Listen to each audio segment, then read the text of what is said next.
안녕하세요. 김호준입니다. 재판관 전원의 일치된 의견으로 주문을 선고합니다.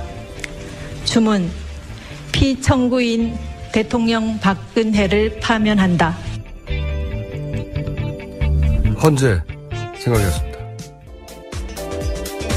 역대 가장 짧은 오프닝이었어요? 네. 그 말 한마디로 충분하기 때문에. 시사인의 김은지입니다. 네.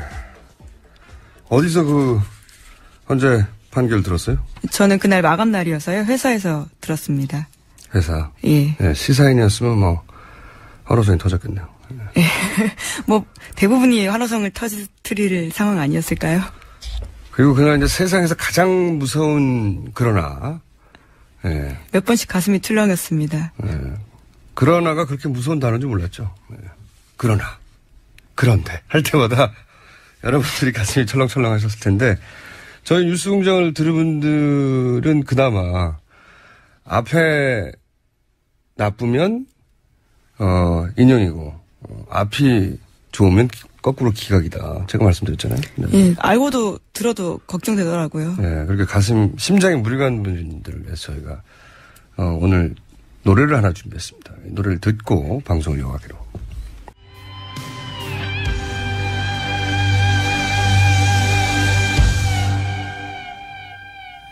She's gone. 네. 조금 더 들어야 되는데 노래가 첫 줄만 나오고 딱 끝나버렸네요. 네. 네. 가사 첫 줄로 이제 충분해서 부연 설명을 하지 않는 걸로 하고. 자, 박근혜 대통령이 사저로 돌아왔어요? 네, 어제 저녁 청와대를 떠났습니다. 헌법재판소 결정이 난 지 56시간 만이었는데요. 저녁 7시 39분쯤 삼성동 자택에 도착했습니다. 웃음 띤 모습으로 자유한국당 의원들과 지지자들에게 인사를 건네고요. 집으로 들어갔습니다. 헌재 결정에 승복한다라는 메시지는 끝내 내지 않았습니다. 저는 이제 뭐 이틀 만에 가고 그래서 빨리 나가야 되는데 안 나가냐 이런 얘기 있었는데 그건 뭐 사정가 준비 안 돼서 그렇다고 쳐도 가장 큰 문제는 메시지가 없었다는 거죠. 메시지가. 예, 직접 메시지는 없었습니다. 청와대에서 사저로 가는 순간의 상징성, 이런 걸 생각해 보면 그 기회를 사실 그 친박 입장에서 충분히 살렸어야 되는데 그것도 못 살렸어요. 그러니까, 메시지가 없다는 게 이게 내 기분과 무관하게 내 위치나 지위나 역할이나 직분이나 책임에 따라서 해야 할 일이 있잖아요. 이거는 사회생활 하는 성인 다 아는 거예요. 근데 헌정사상 초유의 일이 벌어졌는데 그 친박 집회에서 3분이나 사망했는데. 예, 그렇죠. 네, 자기 기분이 아니라고 입을 닫아버려요. 인정할 수 없다는 태도죠. 이거 어린애인가요? 예.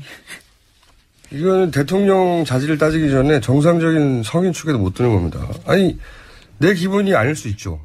하지만 성인이라면 자기 위치, 역할, 직분, 책임 때문에 해야 할 일이 있다는 걸 안단 말이죠. 그걸 안 해.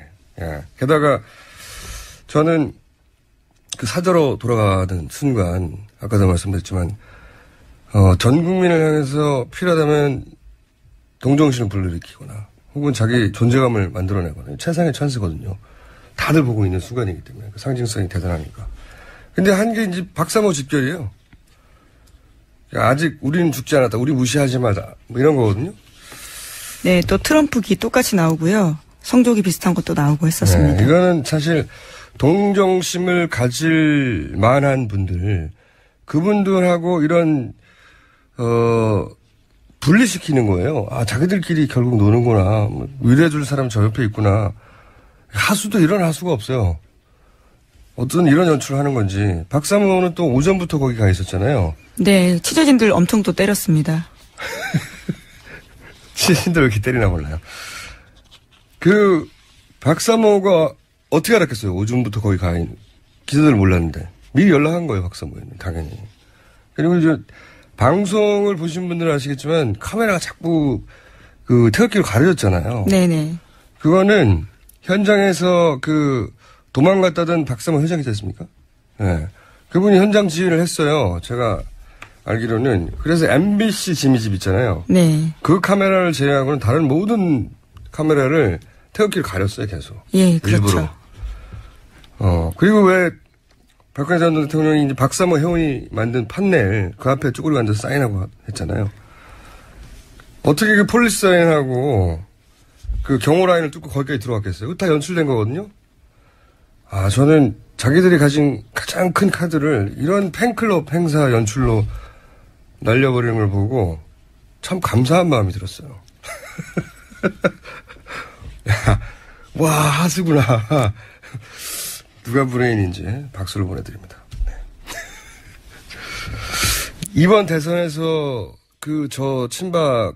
박근혜 전 대통령과 저 친박 세력이 변수가 될 가능성이 거의 없구나. 저 정도의 브레인이라면. 저는 그런 생각을 했고요.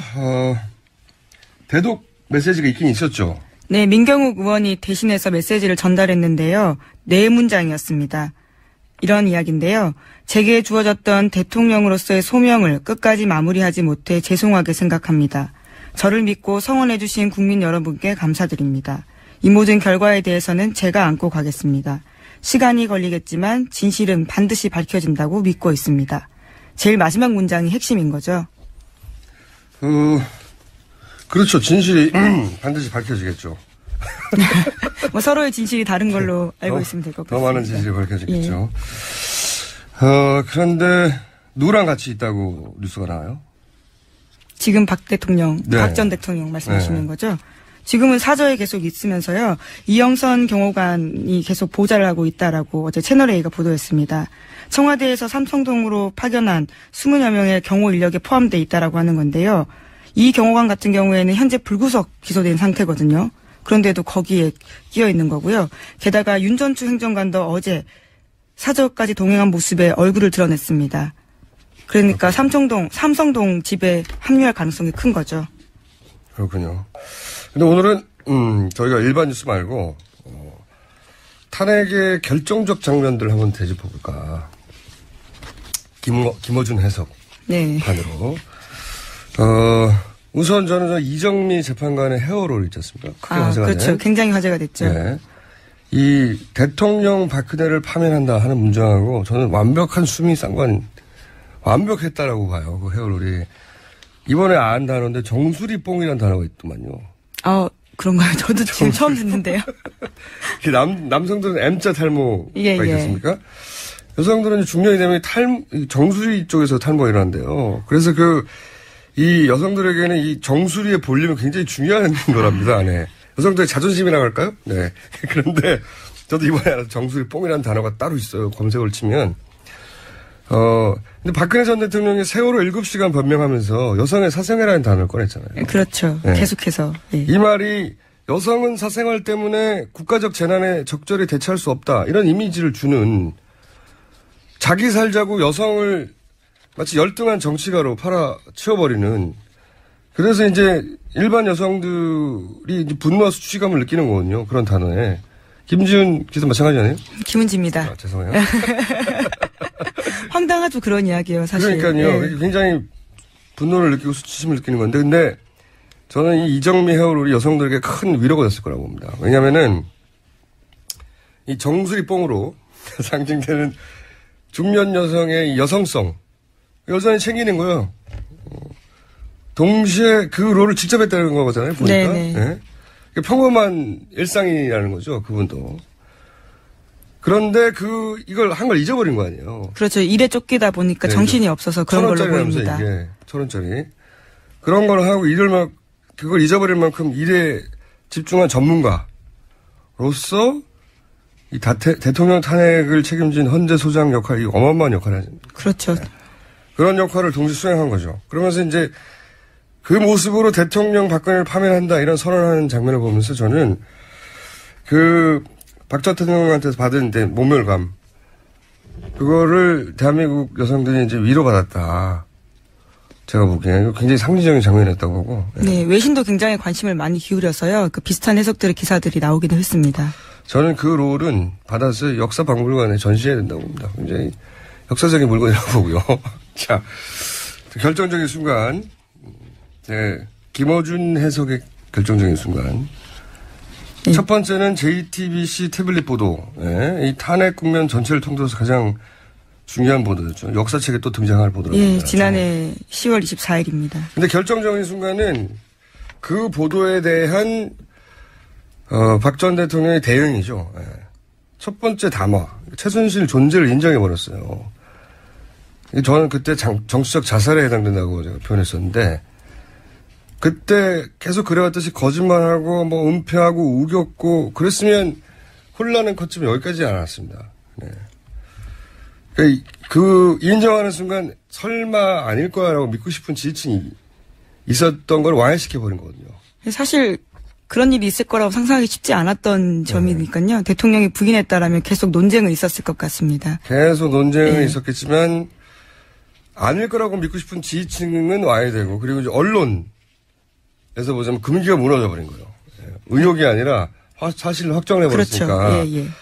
그때 뚝이 무너졌어요. 언론에. 이게 첫 번째 결정 장면이고 두 번째 결정 장면은 세 번째 담화 이후에 4월 퇴진, 뭐 6월 대선 뭐 이러면서 갑자기 새누리당 비박이 유보적인 자세를 표현했잖아요. 예, 네. 그렇죠. 네. 그러면서 탄핵이 되면 이정현 대표가 손에 장을 쥐신다고 표현하기도 하고 자신이 넘쳤죠. 탄핵이 안 될 거라고. 네. 이 분위기를 물밑에서 역전시킨 계기가 첫 번째로는 뉴스공장. 네. 저희도 광을 팔아야죠. JTBC 바로 앞에 있거든요. 예. 예. 그때 이제 복수의 새누리당 비박 의원들이 협박을 받았다는 제보를 뉴스공장에서 폭로한 적이 있습니다. 이 폭로가 어떤 역할이냐면 자기만 그런 일을 당한 게 아니구나. 그 비박계에게 분위기가 1차 물밑에서 반전되는 계기가 됐어요. 실제. 이제야 말하지만 당시 어떤 정부 부처에서 몇 사람이 와서 어떤 이야기를 했다고 굉장히 구체적으로 그리고 나중에 듣기로는 최소 20여 명 이상이 그런 협박을 받았다. 이때 1차 분위기 반전이 있었고 두 번째로는 그때 시민들이 전화기를 들었죠. 전화기를. 그래서 수십만 명의 시민들이 전화와 문자를 보내기 시작합니다. 예, 탄핵 그대로 가야 된다고요. 예. 그리고 처음에는 이건 세력이 하는 게 아닌가 의심하던 뭐 비박계 의원들이나 그런 분들이 자신의 지역구에서 직접 자기가 알던 사람들로부터 문자가 오는 걸 보면서 이게 진짜 유권자의 민심이구나 하는 걸 받아들인 거죠. 예. 그때 전화기를 들었던 모든 분들의 통화 하나하나가 결정적이었던 거고요. 예. 게다가 그때 그 주말 집회가 100만 명 넘었다라면서 굉장히 그 절정을 치달아가고 있을 때였죠. 이게 탄핵 가결 이전에 결정된 장면이고 가결 이후에 헌재 판결까지 8대5로 났습니다만 숨어있는 결정적 장면들이 있다. 이거는 저밖에 얘기할 수가 없어요. 어떤 이야기인가요? 숨어있는 결정적 장면들. 그 외에 제가 2월 중순쯤에 자유한국당에서 헌재 승복 서약서 네, 그렇죠. 그렇죠. 막 치고 나올 때. 네, 원유철 의원 같은 분들이요. 왜 이 승복을 압박하냐, 자유한국당이. 너무 이상하지 않냐. 처음으로 문제 제기했던 거잖아요. 네, 이제야 말할 수 있다. 몇 가지 얘기를 보자면. 사실은 그 한 달 전쯤에, 시작된 물밑에 어떤 흐름이 존재했어요. 어떤 흐름이었냐면, 뭐였냐면 이제 2명의 재판관은 기각 가능성이 높다. 그리고 3명의 재판관은 기각 가능성이 있다. 하는 첩보 수준을 넘어서는 굉장히 구체적인 정보. 한 1월 중순쯤에 처음 등장했었는데, 청와대가 왜 마지막까지 4대4 혹은 5대3 기각을 믿었다고 하잖아요. 예. 그 믿었던 정보가 그거예요. 맨 처음 1월 중순쯤에 등장했던. 청와대가 얼마나 기각을 확신했냐면, 지나간 일이니까 밝히지만, 제가 알기로는 청와대 내에서 그 기간 동안 비밀리에 다음 내각을 준비하고 있었어요. 네, 그런 인물들도 만나고 있었고. 심지어는 탄핵, 헌재 심판 직전, 전날, 청와대의 주방에서 자축 케이크를 준비했다고 제가. 5단 케이크를. 그렇게 알고 있습니다. 저희 광범위한 정보망에 걸린 첩보 중에 하나인데 세상에 비밀이 없거든요. 굉장히 민망한 일이네요. 그 정도로 믿었다는 거예요. 이게 단순히 찌라시 혹은 친박 프레임이 아니고 청와대가 겨우 증권과 정보지에 이렇게 매달려서 이러는 거 아니거든요. 예, 절대 아니고 그건 권력의 집요함이라든가 어떤 힘을 너무 과소평가하는 거고 마지막 순간까지 믿을 만큼 대단히 구체적인 정보가 있었는데 어떤 경로로 만들어진 건 짐작은 가지만 어쨌든 그때 그런 정보가 등장하면서 헌재 승복하라는 공세 그리고 가짜뉴스 본격적으로 생산하고 그리고 뭐 친박 집회 대규모로 확대하고 그리고 김문수 전 도지사 같은 분들이 집회에 직접 등장하고 동시다발로 진행됐죠. 그러니까 2+3 이 기각 가능성을 붙이려는 작전이 그때 시작된 건데 근데 이 작전의 전략이 완전히 실패한 거예요. 전략이. 제가 보기엔 완전한 패착이다. 그 전략이 뭐였냐면 인용되면 큰일 난다 이런 협박 그리고 무시 비협조 이런 거거든요. 생각해 보시면 그때 특검 조사나 최후 진술 다 거부했잖아요. 네네 헌재에서요. 네. 그리고 법정에서도 어떻게든 일정을 지연시키라고 하는 비협조가 있었죠. 협박들 친박 집회는 사실은 한마디로 하면 인용되면 큰일 나 이거잖아요. 협박 대국민 협박이고 또 이정미 강일원 재판관에 대한 협박 뭐 집 주소를 공개한다든지 뭐 특검도 협박했죠. 박명수 특검 박영수 특검 박맹이로 뭐 목을 딴다느니 뭐 법정에서도 협박했죠. 아스팔트에 피를 물들 거다. 근데 이 전략이 완전한 실패인 게 아무리 보수 재판관이라 하더라도 자기 이름을 쓰고 영원히 남는 결정문이잖아요. 그러면 평생을 벽관으로 살아왔던 사람들에게 결정문에 어떤 논리로 기억될지 그걸 제공해 줘야 되는데 그건 제공해 주지 않고 오로지 수치심 만들게 하는 거예요, 이게. 정말 이 멍청한 전략을 누가 짠 건지 박수를 보냅니다. 저는 정말 궁금하고. 그리고 이제 외부에서 온 치명차도 연속으로 있었죠. 콤비로. 삼성 이재용 부회장 구속영장 청구. 그리고 발부. 그때 당시 유일하게 법리 다툼을 했던 사람이 이제 헌재재판관 출신 이동호 변호사였잖아요. 네. 이분의 가장 중요한 논거가 이재용 부회장의 영장도 기각되지 않았나요? 네, 그렇죠. 뇌물죄 적용할 수 없다라는 거였죠. 근데 이제 이게 발부가 되면서 그 논리가 유일한 법리로 다투던 분이 날아갔고. 그다음 국정원 사찰 뉴스. 이거 굉장히 컸습니다. 재판관들 입장에서 보면 자기 결정이 어떤 정보기관의 사찰의 결과로 보이게 하는 부분이 있거든요. 위축되죠, 그러면. 세 번째 타격은 저는 이것도 컸다고 보는데 대법원장이 이정미 재판관 후임을 선정했잖아요. 대법원과 헌재는 사이가 안 좋습니다. 서로. 매우.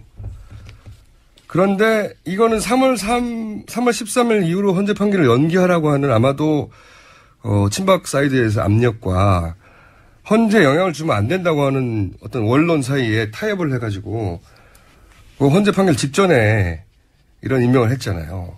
이게 제가 보기에는 헌재 재판관들 자존심을 또 장악한 겁니다. 예. 자존심을 장악하죠. 예. 당연히. 그것도 실패 전략이고. 그리고 8대0 인용이 됐잖아요. 저는 8대0 인용을 만든 주인공이 바로 친박 집회라고 봐요. 왜냐하면 그때 이제 과격하게 협박하고 국론이 양분됐다고 하는 프레임으로 계속 밀고 나왔단 말이죠. 근데 이게 재판관들이 소수 의견을 내면 그 소수 의견의 근거로 해서 친박 집회가 더욱 가열될 거라는 우려를 만들어주죠. 네. 역시 땡큐입니다. 이 일관되게 무식한 전략. 대리인단 같은 경우에도 굉장히 말도 안 되는 막말을 변호사로서 할 수 없는 일들을 했는데요. 계속 모욕했죠. 예, 그렇죠. 그 수석 대리인이라고 했던 그 발언을 한 날 처음이자 마지막으로 헌법재판관들이 모여서 술을 먹었다고 합니다.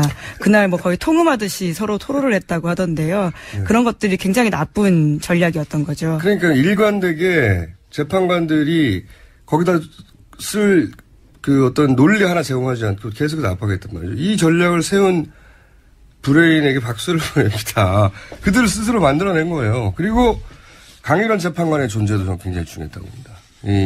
원래 주심이 평의할 때 헌법재판소는 서로 의논해서 결론을 내잖아요. 근데 주심이 먼저 의견을 제시하고 평의를 주도해 간다고 해요. 그러니까 결정문도 초안을 쓰고. 근데 이 주심이 의견을 내고 이의 제기를 하고 그러면서 이제 의견이 좁혀가고 근데 보니까 강일원 재판관이 굉장히 탄탄하고 꼼꼼하더라고요. 예, 그러시죠. 또 법정에서도 굉장히 송곳 질문했습니다. 네. 심판정에서도. 이분이 처음에 의견을 제시할 때 반론하기 쉽지 않았을 거라고 봐요. 워낙 탄탄해가지고. 다른 분이 만약에 주심이었다면 다른 결론에 도달했을 가능성이 없지 않다고 저는 봅니다. 네. 그래서 근데 이 헌재 주심 배당을 어떻게 하는지 아십니까? 무작위로 하는 거 아닌가요? 컴퓨터로 해요. 예, 컴퓨터로. 예, 무작위로. 네. 우리 모두는 그 컴퓨터에 감사해야 합니다. 네. 역시 이 컴퓨터도 역사 방법을 보관해야 된다. 이정미 재판관이 직접 읽은 결정문 내용은요. 네. 헌법재판소 실제로 박물관에 간다고 합니다. 말씀처럼 헤어롤도 함께 가면. 헤어롤 가야 되고요. 이 컴퓨터 가야 합니다. 네네. 그리고 이렇게 이 전략을 세운 분 있지 않습니까? 그분이 누군지 성함을 알아내서 그분의 주민등록증도 함께 가야 합니다. 다 같이. 친박 집회도 가야 되고요. 네네. 다 함께 힘을 모은 거예요. 네. 그분들이. 결정적 장면들이었다 봅니다, 이것들이. 혹시 제가 말하지 않은 결정적, 헤어롤이 전문 용어로는 그 업계에서는 그룹프라고 하네요? 예, 그룹프라고 부릅니다. 뭐죠, 이게 그룹프가? 아마 일본어에서 온 그런 말이 아닐까 싶은데요. 궁금하네요. 통상 그냥 그렇게 입말로 사용하는. 그룹프? 예, 예. 여성들은 그룹프라면 다 알아요? 예, 그렇더라고요. 그리고 그게 1,000원이라면서요, 1,000원. 가격은 사실, 예, 아마 그렇게 비싸진 않은 걸로 알고 저는 있습니다. 꼭 이정미 재판관 머리에 달려있던 2개, 그거를 떼와야 된다고 봅니다. 자, 잠시 후 2, 3, 4분은 저희가 특집을 준비했어요. 소추위원들이었죠. 더불어민주당의 박범계 의원, 그리고 국민의당의 소추위원이었던 김관영 의원, 그리고 바른정당에 오랫동안 집거했었죠. 예, 장재원 의원, 소추위원. 세 분과 함께 이야기를 쭉 나눌 거기 때문에 오늘은 뉴스 하나 정도 읽고 들어갈까요? 네. 네, 탄핵 반대 집회 참가자 3분이 사망했고요. 네. 또 탄핵 반대 집회에서 기자들이 무차별로 폭행을 당했습니다. 기자들을 일부러 때리라고 한 건지요. 네. 탄핵의 언론의 역할이 아주 컸다라고 그분들은 바라보시는 것 같고요. 실제로 언론 역할이 컸던 것도 사실입니다. 네. 그러다 보니까 그 억하심정들을 당일 현장에서 기자들을 색출하라라는 소리까지 지르면서요. 무작정 때리기 시작했고요. 심지어 외신 기자까지 맞았다라고 합니다. 사저에서 태극기로 다른 언론사를 다 가리는 걸 보면 MBC만 유일하게 MBC는 뭐랄까요. 그 친박 모임에서 친박 언론으로 공식 인증된 겁니다. MBC 지미진만 내버려두고 나머지 모두는 카메라로 보신 분들 알 거예요. 그 지상파와 종편 모두 카메라를 들이대면 바로 태극기로 가렸거든요. 근데 그걸 태극기를 든 분을 그 옆에 대기시켰어요. 미리. 박성호 회장이. 그분 어디 가는지 몰랐다고 했는데 거기 나왔어요. 그리고 그래서 카메라를 들이대면 바로 태극기로 가리는. 그래서 장면들이 계속 제대로 안 나오죠. 자, 사망한 분 원인은 한 분은 네, 스피커가 그렇죠? 떨어져서 돌아가신 건데요. 그 스피커가 떨어지게 된 계기도요. 다른 참가자가 경찰 버스를 탈취해서 다른 차를 들이받은 왜 겁니다. 경찰차의 키를 안 빼봤나 몰라요. 정말. 어쨌든 안타깝게도 그게 떨어져서 사망했고 나머지 두 분은 정확한 사인은 안 나오는데 지금 외력이 작용한 흔적은 안 보인다는 거 보니까 그리고 심장수술 얘기 나오는 거 보니까 고연령대 분들이 한꺼번에 뭐랄까요. 집회가 이렇게 막 격화되고 압박되고 그러니까. 떠밀려서 의식 잃었다. 이것까지 나왔거든요. 그렇군요. 참 안타까운 일입니다. 자, 적어도 이분들을 향한 메시지는 냈어야죠. 예, 하지만 박 대통령은 여기에 대해서도 말하지 않았습니다. 하수 중에 하수예요, 정말. 자, 오늘은 여기까지 하고요. 잠시 후 저희가 준비한 특집에서 세 분의 의원들과 전국에 대해서 얘기를 나눠보겠습니다. 지금까지 시사인의 김은지였습니다. 감사합니다. 친애하는 국민 여러분, 안녕하십니까. MB 만사올리였습니다. 국민 여러분, 우리는 승리했습니다. 이대한 국민의 승리이자 상식과 정의의 승리가 아니냐. 저는 그런 확신을 가지고 있습니다. 이제 우리는 반목과 갈등을 접고 화합으로 그만 좀 해요. 나아가. 승리는 뭔 얼어주고. 깜짝이야. 우리 대한민국은 이제 역사의 새로운 한 페이지를 여기요, 이봐요. 그 새로운 페이지에 좌우도 동서도 없는 하나된 마음으로 새 역사를 써나갈 여기 것이다. 좀 보라니까요. 진짜 원고 좀 읽자 좀. 왜 그래. 우리 같은 편이잖아요. 그게서 지금 내가 이러고 있는 거잖아 진짜. 산 사람이 살아야 될 거 아니야. 그런다고 될 것 같습니까? 한 몸인 거 다 아는데. 한번 아유 나 모르겠다. 아유. 그래요. 잘 생각했어요. 그래 잘 좀 하지. 그래야 합니까? 내가 우애 만들어놓은 자리야 그게 그 자리가. 이렇게 될 줄 알았습니까? 에이, 맞아 같이 놉시다. 그래 기왕 이래 나쁜 것만. 예. 어때 알았어. 뭐 자전거나 탈까? 아니다 말이나 타려거든. 말 천지는데 말이나 타려. 말 좋지요. 그 어디서 탈까요? 어디긴 사대강이지. 사대강. 한겨울에도 파랗고 좋잖아. 볼만해. 너무 추운데 그 물에 그 빠지면 색상이 이쁘다니까. 아직은 추워.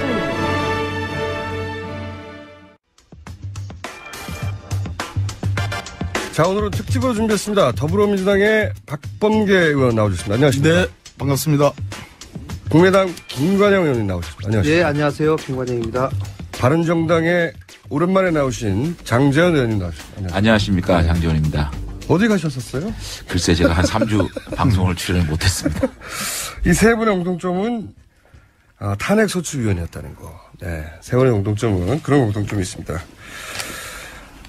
다른 얘기 전에 장재현 의원님 오랜만에 방송에 나오셨으니까 짧게 한마디 하셔야죠. 예, 반갑습니다. 그동안 많이 성원해주고 격려해 주셨는데 조금 가정의 문제로 이렇게 실망을 드려서 진심으로 죄송하다는 말씀을 드리고 앞으로 저희 아들 성원하면서 잘 지켜보겠습니다. 그동안 제 응원해 주시고 또 비판해 주신 여러분께 진심으로 감사드립니다. 자, 그럼 돌아가시죠 이제. 자, 오늘 제가 질문도 굉장히 많은데 저희 작가들도 궁금한 게 되게 많았나 봐요. 몇 장에 걸쳐 이렇게 긴 질문 좀 처음 봤는데 다른 이야기 전에 이 탄핵 결정 전에 네. 탄핵이 인용되었지만 네. 이거 약간 불안한데 하는 순간들 그때는 내가 말을 못했는데 각 당의 사정상이라든 혹은 본인의 감 혹은 뭐 본인의 정보 이때 진짜 불안했었어. 그때는 말할 수 없었지만 지금 말할 수 있다. 자, 그러면은 당원이랍니다. 의원 수도 할까요? 네. 당원 수도 아니다. 예. 예. 박범계 의원님부터. 네. 네. 글쎄 뭐 두 가지 대목인데 첫 번째는 지금 이제야 말할 수 있다. 네. 예. 그러니까 딴 데 가서 말할 수 정말 있는 이제야 말할 수 있는. 네, 진짜 이제야 말할 수 있는. 저는 조영호 재판관님, 예. 제가 인사청문회를 했던 분이고, 예. 김창정 재판관님, 네. 그 두 분 또 이제 일단 그 두 분, 예. 그 두 분에 대해서 사실 박근혜 대통령이 직접 임명권 행사한 분은 서기석, 조영호 네. 두 분인데 서기석 재판관님은 꽤 이렇게 질문을 통해서 일종의 우리 나름대로 커밍아웃. 네. 저분은 탄핵 인용을 마음을 먹으셨구나. 네. 판단할 근거들이 나왔는데 두 조영호 재판관님하고 김창원 재판관님은 말씀이 워낙 없으셔가지고. 김창원 재판관님. 네. 솔직한 얘기로. 이제 한 분은 대통령 임명하신 분이고 한 분은 TK에서만 거의 이제 향토법관.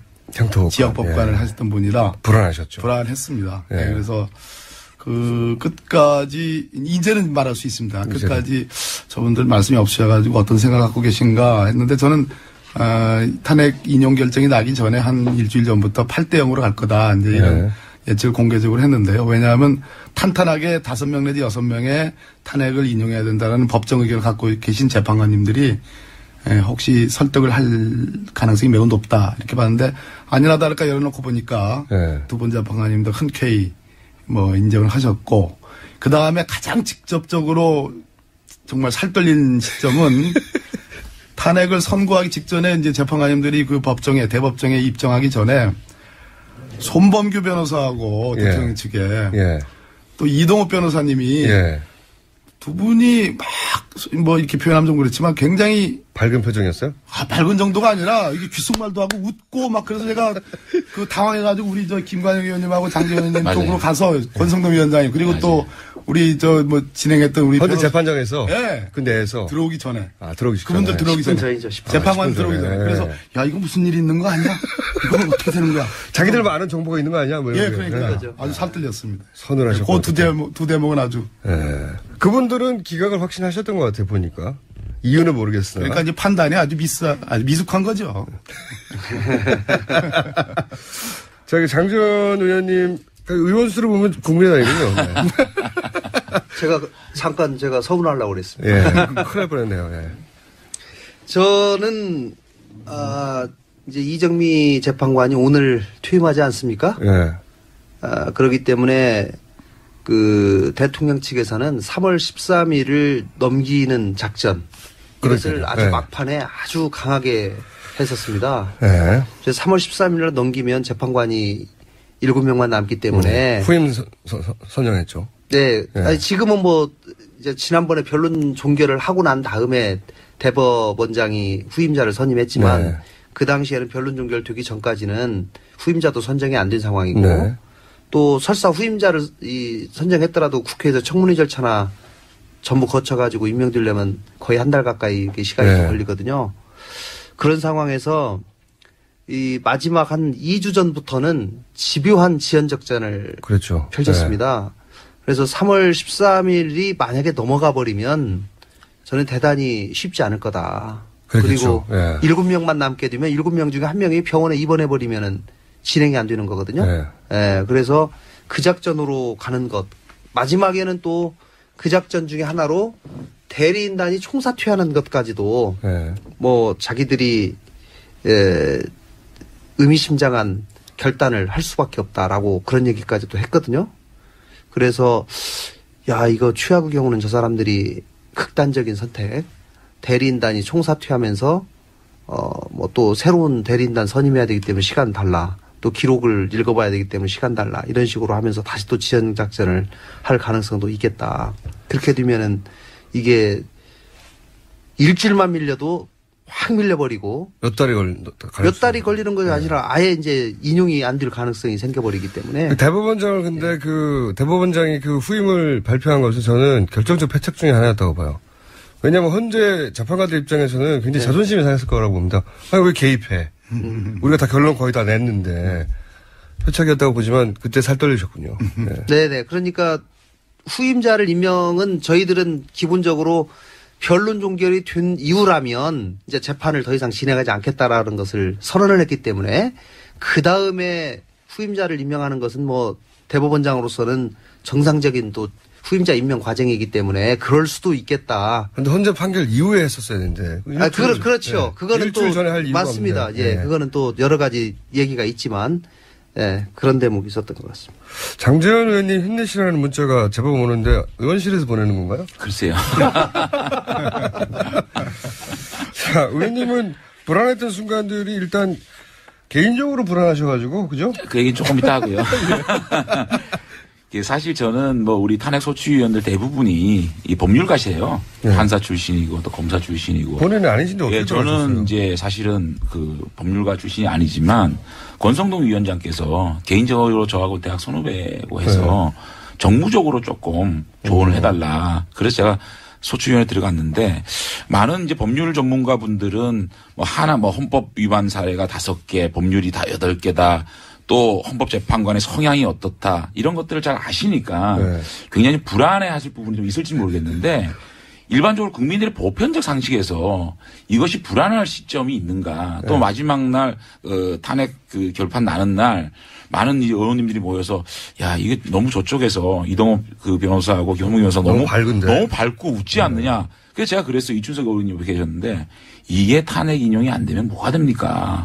이렇게 말씀을 드렸는데 아무것도 모르니까 마음이 편했군요. 네, 저희 대표 변호사께서 그러니까요. 대표 변호사 8대 0입니다. 그렇게 말씀하시더라고요. 그래서 저는 뭐 탄핵이 될 거라는 거는 제가 뭐 어떤 그 위험한 순간은 별로 없었는데 다만 저는 확실하게 이게 탄핵 인용이 될 거다 확신을 가진 게 안종범 씨가 나와가지고 모든 행위의 정점에 대통령이 있었다라는 얘기를 하는 딱 들을 때 아 이거는 이제 끝났다 이런 생각을 했고 아무것도 모르니까 그래. 다만 이제 김평우 변호사가 나와가지고 이제 참 어떻게 보면 이 재판장을 혼탁하게 만들고 그렇죠. 또 험죄를 어떻게 보면 권위에 도전을 하는 이런 말씀을 한 모욕을 많이 가운데서 했죠. 네. 아 이게 지금 결국은 이 변호사들도 대통령 측 대리인들도 인용을 인지를 했구나. 그래서 이걸 여론몰이식으로 가는구나. 그래서 아 이게 굉장히 좀 이렇게 보수 진영 내에 어떤 그런 여론들이 분열을 시키고 있는구나. 그래서 그런 정치적으로 어떻게 보면 보수 진영 내에 어떤 보수 적통 경쟁에서 조금 문제가 있지 않겠나 생각을 했지 전반적으로 탄핵 인용에 대한 어떤 위기의 시점이나 이런 거는 크게 뭐 저는 느끼지 못했습니다. 마음이 참 편하셨군요. 쉬시는 동안. 그리고 이런 건 어떻습니까? 이게 이렇게 큰 사안은 사실은 결정적 순간들이 있잖아요. 이게 이제 우리가 TV로 본 결정적 순간들도 있지만 현장에서 소추위원으로 야 이때가 정말 결정적인 순간이었어. 저 개인적으로는 그 김평호 변호사의 투입도 결정적인 것 중에 하나라고 보는데. 네. 김평호 서석구. 네. 그런 분들이 참 큰 역할을 해주셨고. 큰 역할을 해줬죠. 네, 정말로 큰 역할.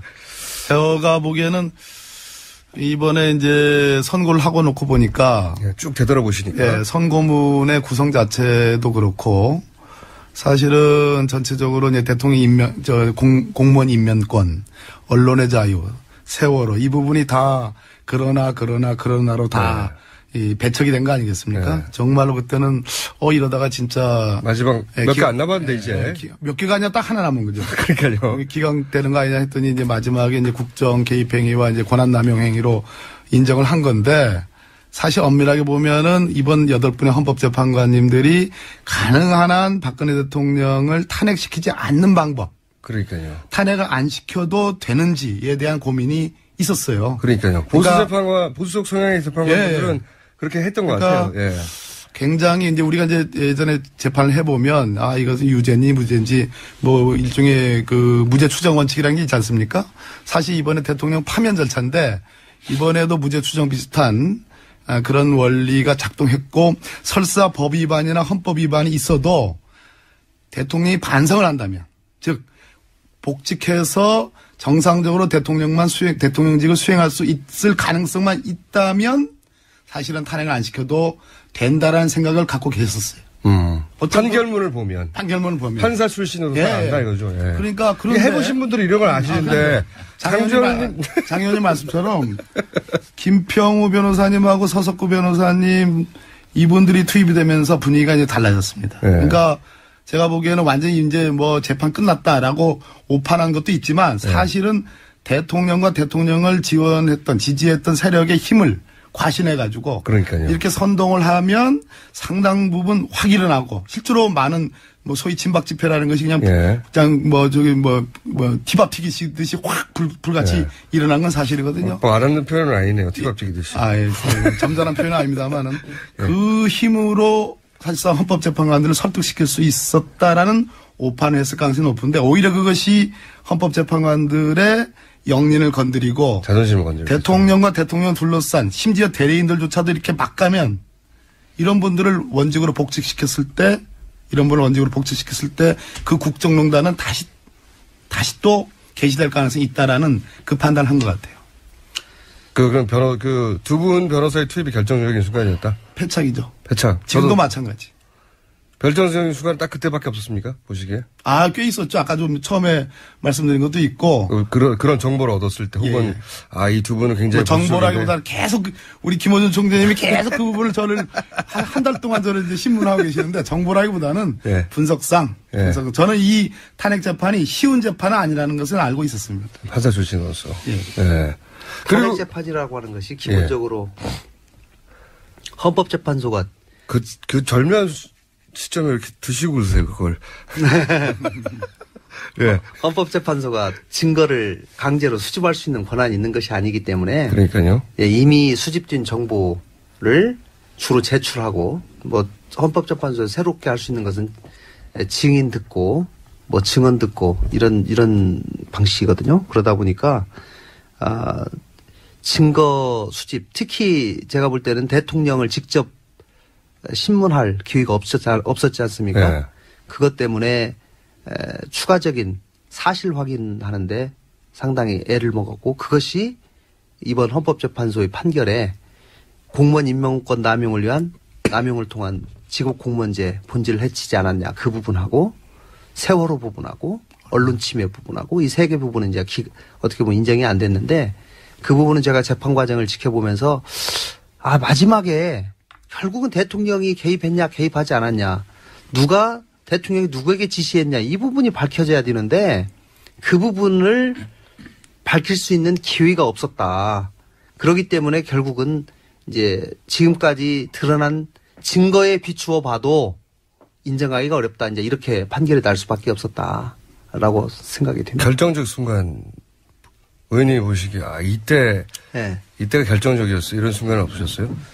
저는 탄핵 저희가 소추 의결서를 작성해서 12월 9일 날 탄핵 국회에서 의결을 하면서 234명이 찬성을 했습니다. 네. 그래서 저는 당시에 한 210명 정도 할 걸로 봤거든요. 네. 234명이 하는 순간 이건 헌재에 가서도 가능성이 높아지겠다라고 하는 굉장히 큰 확신이 들었고요. 또 두 번째는 저희가 이번에 헌재에서 주로 인정된 것이 대통령이 직접 본인이 임명한 검찰이 수사한 검찰 수사 결과, 공소장에 기재된 그 수사 결과에 공범자로 기재된 그 부분이 대부분 인정이 됐고, 또 그거에 관한 증거 자료가 검찰 수사 자료가 대부분 헌재에 그대로 넘어가서 그 부분이 되게 인정이 된 부분이 많습니다. 그렇기 때문에 검찰에서의 수사가 결국은 이 증거 자료 확보나 이번 헌재 인용에도 큰 영향을 미쳤다라고 생각을 하고요.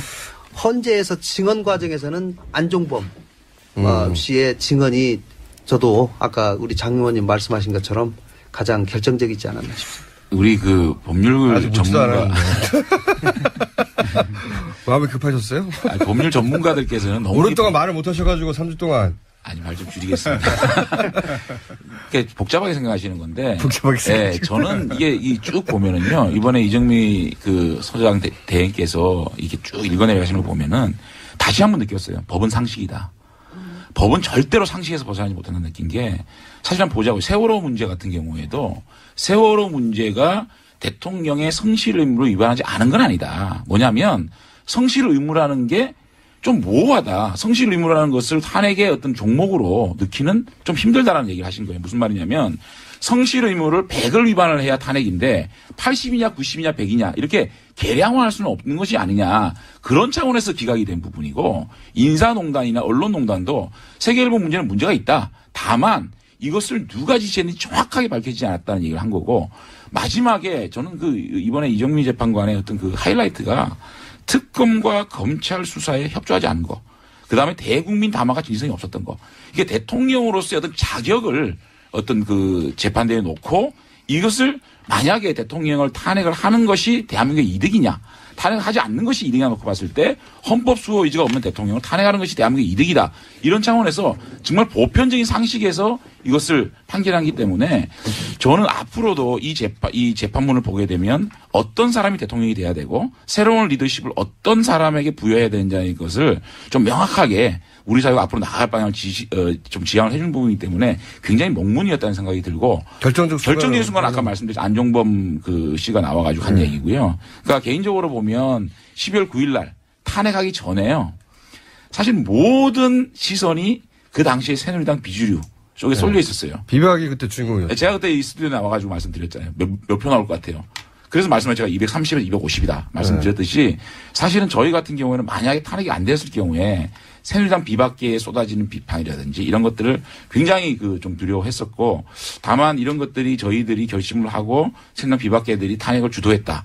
이런 것들에 대해서 결정적인 순간은 아마 12월 9일 날 국회에서 정말 압도적인 다수로 탄핵이 인용된 것들이 제가 볼 탄핵의 어떤 그 탄핵 소추안이 가결된 것이 가장 결정적인 순간이 아니었나 생각이 듭니다. 이 세월호 관련된 판결에 대해서는 사실 이견이 좀 있는 걸로 상식이라고 말씀하시는데 다른 상식을 하신 분들도 있거든요. 이 2부에서는 저희가 같은 소추인으로서 이제 비슷한 시각에 대한 이야기를 나눠봤는데 저희가 잠시 후에 2분 후에 돌아올 시간에는 이제 앞으로 대선이라든가 서로 의견이 전혀 다른 부분들에 대한 얘기를 나누면서 좀 싸워주셔야 되는데요. 지금 너무 화목하거든요, 분위기가. 무슨, 함구?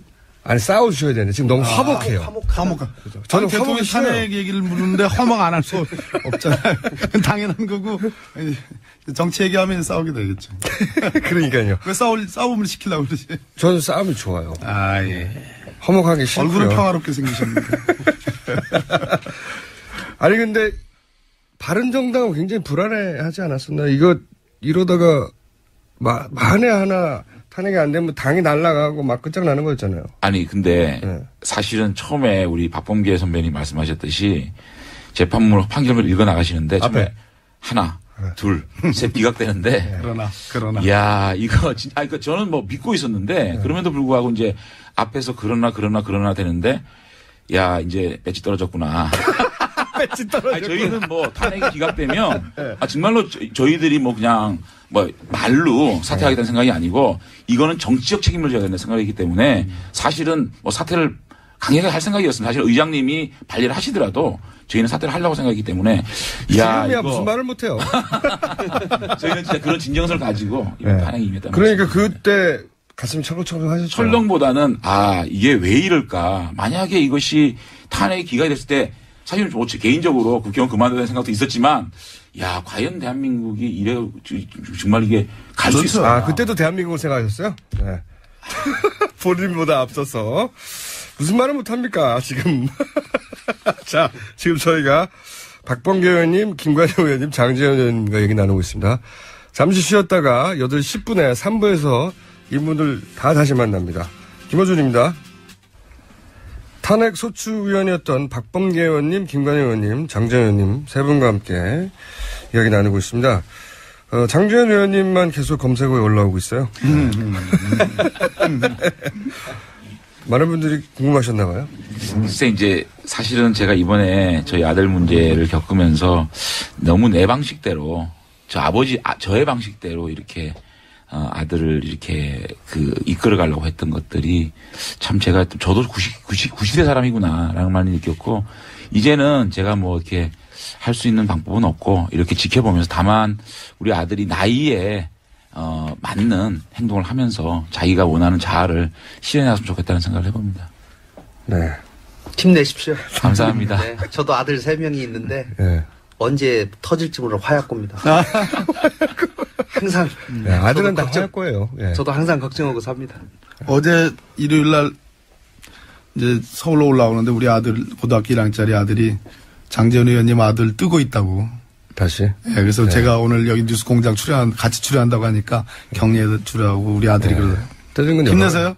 네. 아니 근데 이번에 이제 그 일 터지고 나서 야당 의원님들이 막 문자가 오시는 거예요. 괜찮다 용기 내라 그러시면서 그래서 야, 이 왜 야당 의원님들이 이렇게 격려를 해주시나 싶었는데 하여튼 이번에도 야당 선배님들 참 감사드립니다. 자유한국당에서는 연락 없어요? 고맙다고. 자, 앞 이야기 마무리하자면 전 대통령이네요. 이제 박근혜 전 대통령이 청와대 떠나서 사저에 가면서 메시지를 대리로 냈잖아요. 네. 그 메시지에 대한 논평 간단하게 하고 네네네. 다른 주제로 넘어가겠습니다. 자, 순서를 해주세요. 다시. 순서가 접니까? 예. 그래서 박근혜 대통령, 전 대통령 국민 감정 건드리는 데는 재주가 있으신 분이에요.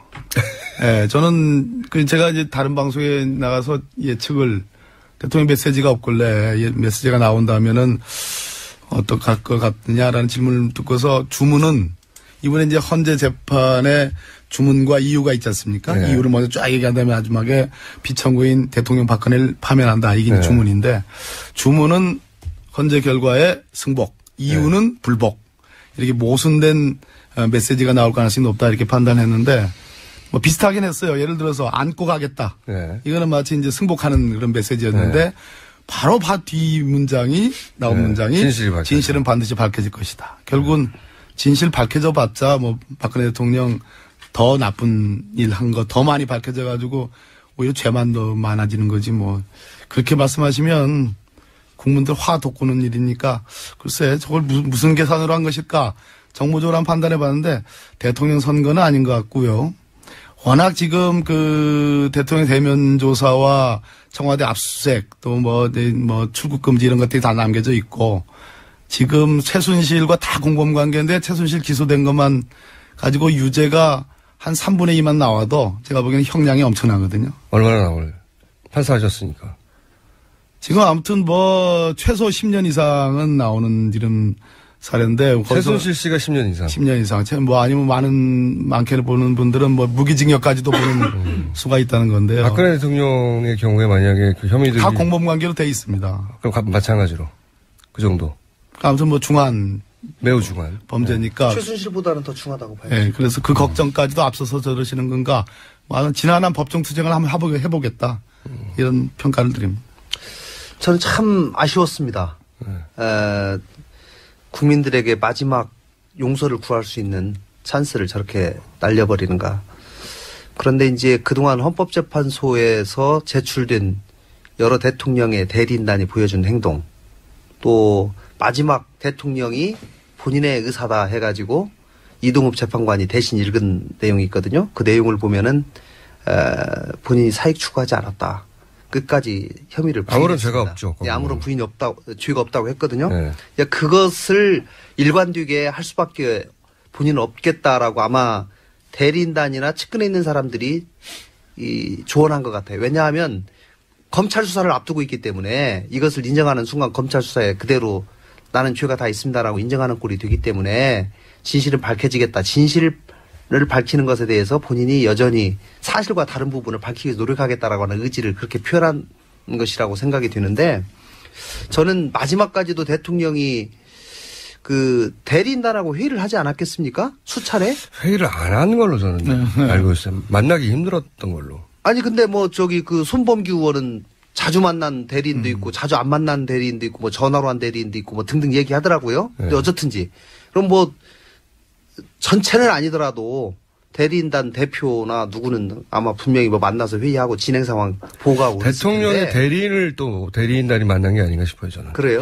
유영하 변호사가 제가 일주일 전에 방송에서 인터뷰를 서로 나란히 했는데, 그 삼성동 주택을 지금 최순실의 모친이 사줬다는 거 아니겠습니까? 예. 그게 이제 특검 수사 결과로 밝혀졌는데, 그거를 질문자가 물으니까 그거 아니라고 대통령이 다 산 거라고 그렇게 얘기하니까 질문자가 그럼 그거 대통령 만나서 들은 얘기냐 그랬더니 못 만났는데요.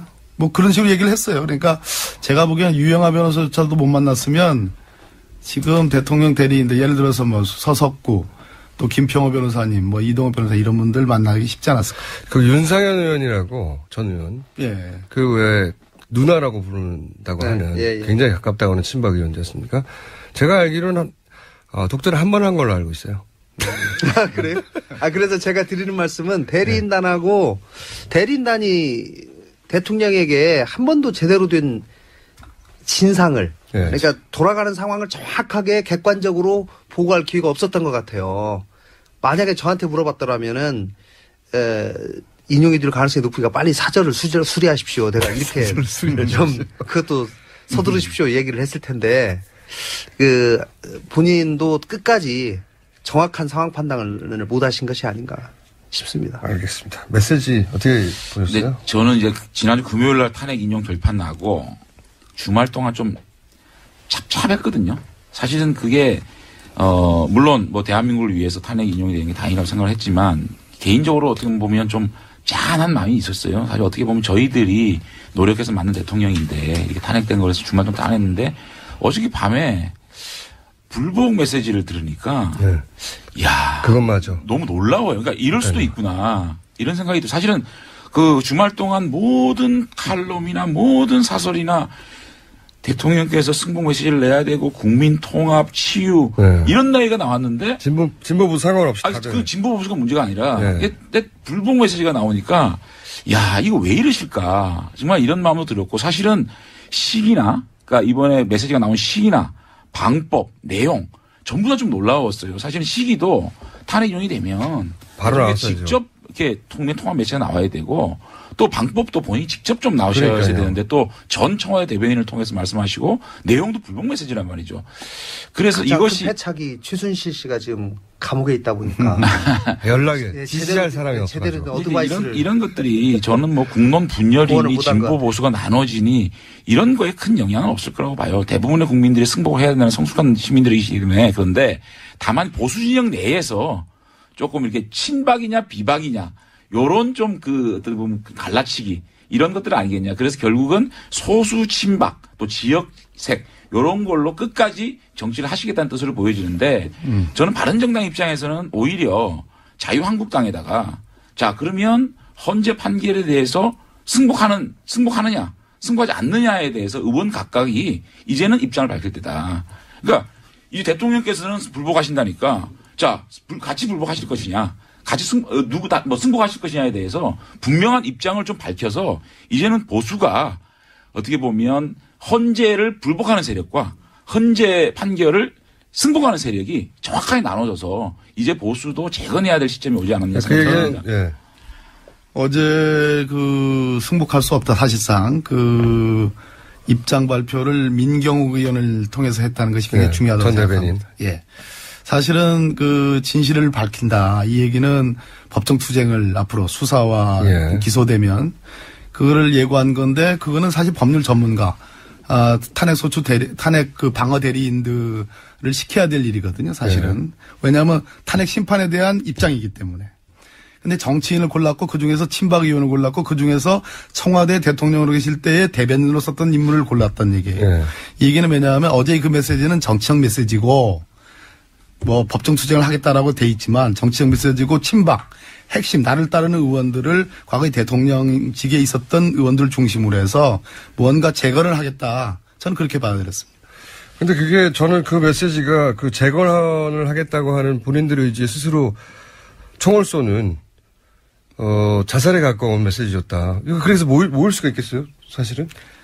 중도와 또는 야당을 지지하는 지지자들을 놓고 본다면 어제 그 메시지는 분명히 에라죠. 그러나 대선을 생각하지 않고 아까 시간이 가면 진실은 밝혀질까 이 시간이 간다는 그 시간 타임 스케줄이 저는 대선을 목표로 한 것은 아니라고 보여져요. 그렇겠죠. 뒤를 겨냥한다면 극소수를 일지라도 열성적인 자기 지지자들에 대한 메시지로서는 그나마. 근데 그들이 힘을 가지려면 나머지 사람들 중에 애초에 동정심을 가졌던 분들이 따라 붙어줘야 되는데. 그걸 틀렸죠. 스스로 털어내는.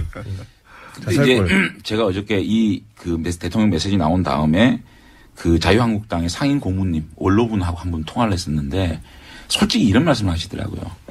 마지막 신라같이 남은 희망을 잘라버리는 대선에서 희망을 이제는 보수가 집권하는 데는 물건 같다.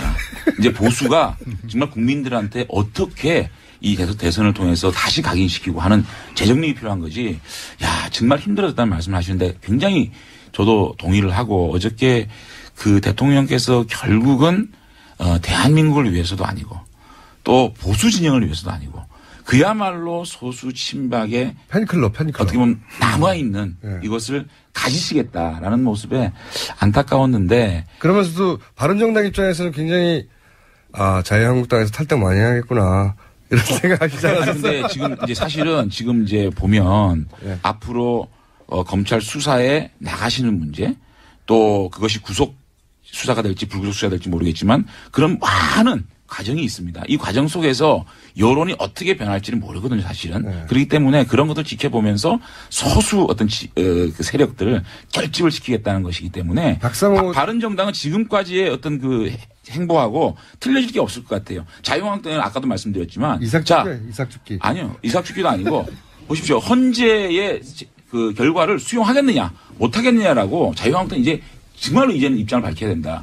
수용하는 세력은 저희와 같이 할 수 있는 것이고 이걸 불복하겠다는 세력은 자유한국당 남아서 그러니까요. 이제 그렇게 보면 보수 진영의 어떤 그런 세력들을 저쪽으로 완전히 우측으로 밀어낼 수 있는 환경이 조성됐기 때문에 극우로 밀어낼 수 있기 때문에 저희로 봐서는 지금까지의 스탠스와 일관되게 가는 것이 중요하다고 그러니까 생각합니다. 수학의 계절이 돌아온 겁니까? 바른정당 입장에서는 막 이삭죽기 하면서 그렇죠?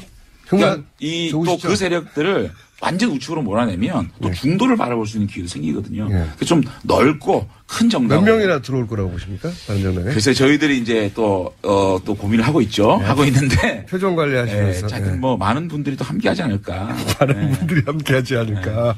저는 좀 생각이 좀 달라요. 아, 그러세요? 저는 그러니까 평화의 시기가 오고 통합의 시기가 오면 지금 사당 체제의 스펙트럼이 그대로 드러날 가능성이 높은데 그리고 오히려 중도의 힘이 많이 받을 가능성이 높은데 박근혜 대통령이 양극단으로 갈라치기를 정확히 했고 그런 측면에서 더군다나 앞으로 수사와 뭐 압수수색 이런 것들 출국 금지, 기소 이런 문제가 다 남겨져 있는 사안에서 이것이 오래 끌 수 있는 사안이 아니거든요. 앞으로 한 달 내에 아마 검찰이 전광석과 같은 수사를 하지 않을 수가 없는. 그렇겠죠. 그렇기 때문에 일종의 갈등이 다시 첨예화되고 이슈들이 극단적인 이슈들이 다시 첨예화되는 과정에서 그다음에 수사에 순순히 응할 것 같지 않아요. 지금 같은. 굉장히 갈등이 첨예화될 겁니다. 그렇다면 오히려 바른정당의 위기가 더 심화될 수 있는 가능성이 높죠. 그 바람 아닌가요? 아니, 저는 동의를 하는데요. 한번 보자고요. 지금 이번에 김평호 변호사가 투입되고 탄핵 인용이냐 아니냐는 과정에서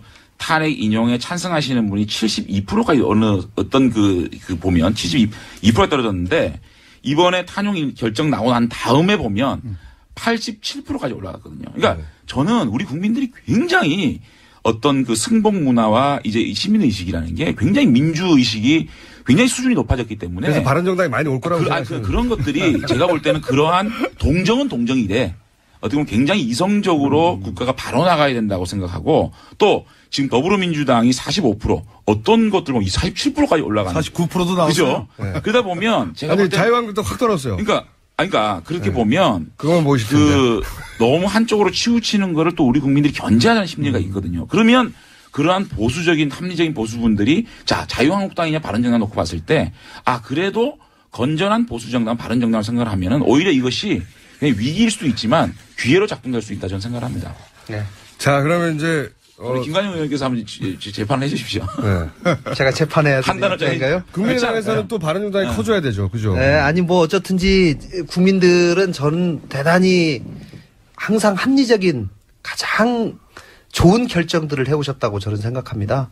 예를 들면 어제 박근혜 대통령의 그런 성명으로 인해서 많은 국민들이 사실 실망을 할 겁니다. 그리고 두 의원이 말씀하신 것처럼 한쪽 극단으로 가는 세력이 거의 이제 명확해지는 그런 자유한국당은 쪼그라들고 바른정당이 커질 거라고 보시는 거죠? 뭐 그렇게 될 가능성이 그래야 또 국민의당과 연대 가능성도 좀 좋아지고 민주당 견제도 가능해지고. 근데 진짜로 이번에 등등 그러나 어쨌든지 제가 드리고 싶은 말씀은 여기서 편이 또 갈리네요. 한정당이 45% 49% 저도 뭐 과거에 민주당이 있었습니다마는 이 모든 절대 권력은 부패한다는 진실. 절대 권력은 부패한다. 그리고 항상 여기서 갖다 견제하고 그렇죠. 견제는 필요하죠. 적절한 균형이 필요하다라고 하는 말씀. 아니 근데 제가 한마디만 이게 아주 분위기 좋아요. 계속 싸우세요. 모순이 잠깐만요. 이게 모순이 해소가 되면 소위 스펙트럼대로 이렇게 배열이 됩니다. 근데 어제의 그런 내가 도저히 승복할 수 없다. 진실을 밝히겠다는 것은 탄핵법정에서 헌법재판관들이 밝힌 최소한의 탄핵 사유도 지금 부정하는 거거든요. 이 얘기는 앞으로 수사 뭐 여러 가지 이 절차들을 다 부정하겠다. 박근혜 전 대통령이 계속 갈등을 일으켜 모순이 아직 해소가 되지 않았기 때문에 고마우신 거군요. 탄핵 정국과 저는 별반 다를 바가 없다. 아니 근데 지금 이제 박근혜 대통령이 어떻게 보면 전 대통령입니다. 전 대통령께서 불복 프레임을 가져가는 거는 정치를 하시는 거거든요.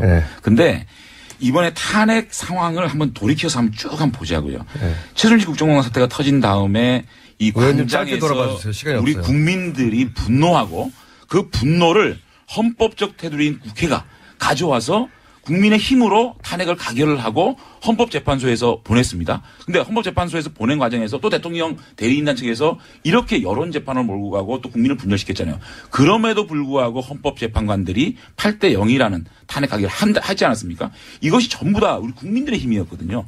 성숙된 국민의 힘이라고 보면 지금의 대통령께서 이런 프레임을 만드는데 우리 국민들은 갇히지 않을 것이다. 그리고 분명히 이 보수와 진보의 논리에서 한쪽으로 기울어진 부분은 또 우리 국민들이 바로 평평한 운영을 만들어 줄 것이라고 믿으면 제가 볼 때는 그 안에 모든 진리가 나오고 미래를 우리가 바라볼 수 있다고 생각이 들면 바른정당의 갈 길이 나온다 생각하는 거예요. 자, 뭐 연설 수준. 자, 그러면 짧게 얘기해서 몇 명 바른정당 짧게 입당하실 거라고 예측하십니까?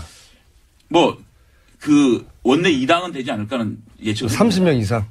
제가 지난번에 탄핵 몇 명 할 거냐고 했을 때 거의 맞추지 않았습니까? 그렇게 30명 이상? 하여튼 보자고요. 아니, 숫자로 말씀해 주세요. 30명. 글쎄, 아직까지는. 이상 이하. 오늘부터 좀 제가 카운트를 해보겠습니다. 30명 이상을 부인하지 않았다? 부인하지. 30명 이상. 몇 명 갈 거라고 보십니까? 어디요? 바른정당. 저는 바른정당 위기라니까요. 아니, 위기였으면 좋겠는 거 아니고요? 장담합니다. 예. 장담. 모순이 오히려 더 심화되고 있어요. 지금. 새누리당의 여러 의원들이 바른정당으로 간다 하더라도 쉽게 바른정당의 그 현재의 국민의정당보다 커질 수는 없다? 예, 아니요. 뭐 의석은 많을 수 있겠죠. 그러나 쉽게 해소되기는 쉽지 않을 겁니다. 예, 왜냐하면 의원수가 많아도 당분간은 지지율은 우리보다 낮아야 된다. 아니 뭐 높을 수도 있고 낮을 수도 있는데 제가 볼 때는 그런데 어쨌든지 뭐 저희는 합리적인 중도 보수하고도 뭐 충분히 정책에 대해서 얘기할 수 있다. 김종인 전수는 어떻게 보세요? 김종인 변수. 아니 잠깐만 요 얘기를 좀 더 해야 돼요. 이게요. 우리 후반에 붙어가지고 큰일 났어요. 이게요. 내일 한번 더 바른정당은 위기가 오지 않으면 기회가 될 수가 없어요. 맞습니다. 이게 굉장히 위기가 오고 판이 흔들렸기 때문에 바른정당 기회가 있다고 보고요. 한 가지 말씀을 드릴게요. 지금까지 탄핵 지지율 꼴찌에 가까웠으니까요. 맞습니다. 그럴 수밖에 없는 게 탄핵 인용이 돼야 된다는 80% 국민이 있었어요. 그런데 더불어민주당이 45%가 돼 있고 국민의당이 10%잖아요. 55%입니다. 25%에 이 바른정당을 지지할 수 있는 분들이 있는데도 불구하고 저희가 5%밖에 안 되는 거는 저희들이 지금까지 양극단의 논리에서 저희들이 조금 차별화시키지 못한 그런 패착이 있었거든요. 그래서 이제 대표와 최고위원 지도부가 다 이번에 사퇴를 했고 이제는 사퇴한 이유가 뭔가요? 아니 근데 담자는 거죠. 그러니까 자유한국당에서 많이 와서 여기 아니 그건 아니고요. 자유한국당이든 중도세력이든 간에 저희가 비우는 마음으로 가야 그러니까 바른정당을 우리가 처음에 뭐 창당을 했고 창당 발기인이었기 때문에 저희가 주인이다가 아니고 김종인 대표 거기 오라는 거예요? 주인을 비워드릴 테니까 이제 이 정당을 정말 국민의 정당, 대중정당으로 가자는 마음에서 비우는 거거든요. 김종인 전 대표 변수가 되나요? 그러니까 저희들은 제가 볼 탄핵을 찬성한 80% 중에 민주당과 국민의당을 지지하는 사람 빼고 25% 이것부터 바로 복원을 하게 되면 저희 탄력을 받을 거라고 생각합니다. 김종인 전 대표의 이제 화두가 결국은 개헌론 또는 임기 단축론을 근거로 해가지고 일종의 이제 반문 반박 뭐 강력한 빅텐트를 만들겠다는 거 아니겠습니까? 그런데 그렇게 되려면 소위 이번 탄핵 정국에서의 모순들 적폐의 본질인 박근혜 최순실의 모순들이 다 해소가 돼야지 그러한 정치적인 구도로 가게 되거든요. 그런데 그런 모순들이 해결이 되지 않은 겁니다. 그러니까 국민들 눈에 적폐가 여전하다. 아직도 반성하지 않는다.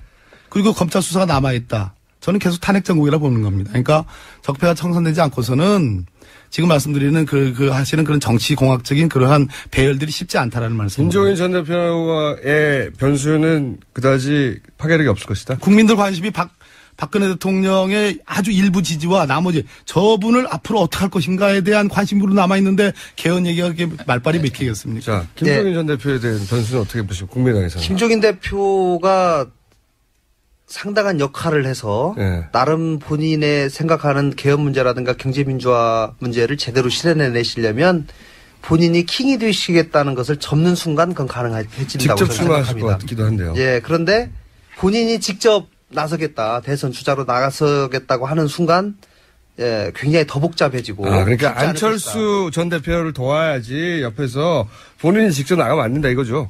뭐 저희 입장에서는 저희 당 후보를 돕는다면 더 바람직하다고 생각하지만 어쨌든지 전체를 본인이 생각하는 빅텐트를 조금이라도 생각하고 구체화시키려면 본인이 먼저 희생하는 모습을 보여야 된다. 김종인 대표가 이제 민주당 진영 외에 다른 진영에서 어느 정도 영향이 있을지는 미지수입니다. 아직까지. 다만 더불어민주당에서는 정말로 심각하게 생각을 해봐야 됩니다.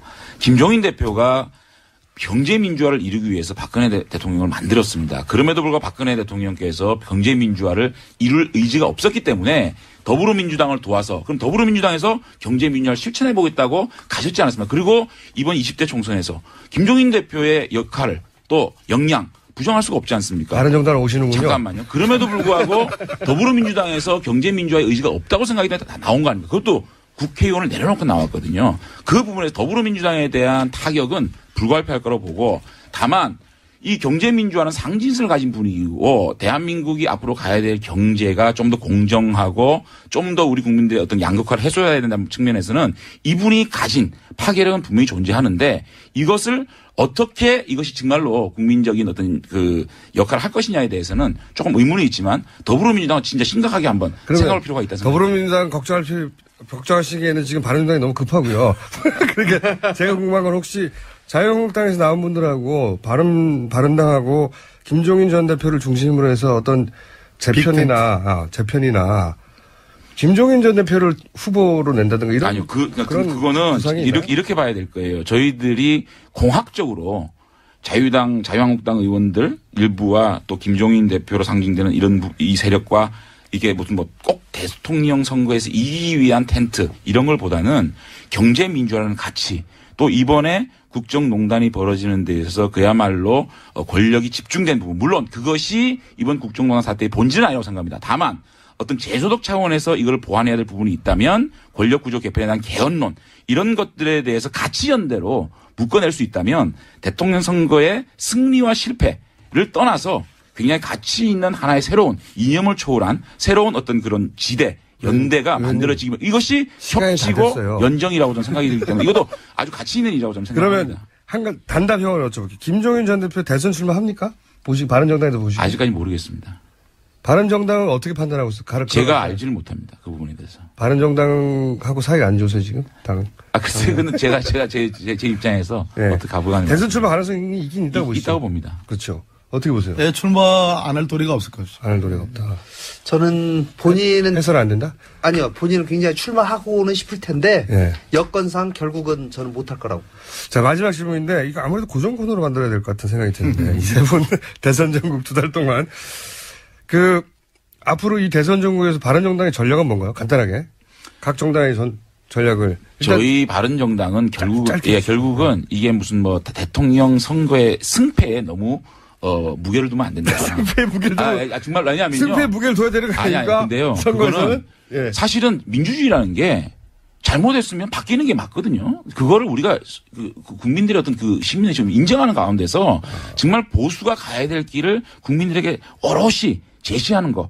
그거에 목적을 둔다 그러면 승리할 수도 있다. 그렇지만 공학적으로 반드시 조금이라도 이기기 위해서 무슨 이게 하면 그거는 국민들이 이제는 더 이상 나라고 떨어질 수밖에 없기 때문에 어쨌든 새로운 보수가 가야 될 방향 이런 것들을 제시한다면 계속 그걸 진정서로 국민에 보여준다면 가능성이 있는 것이지 이거 이길 수 있다 이렇게 생각하고 공학적으로 무슨 일을 한다 그러면은 정말로 보수가 괴멸될 수도 있다는 생각을 가지고 해야 된다고 생각합니다. 바른정당 입장을 듣다 보니까 바른정당은 이번에는 대선은 안 되겠고 대신 자유당을 다 흡수해가지고 우리가 보수의 주인공. 아니 근데 이거는 시간이 없더라도 제가 말씀을 드려야 됩니다. 아니 근데 진짜로요 그런 생각 없고요.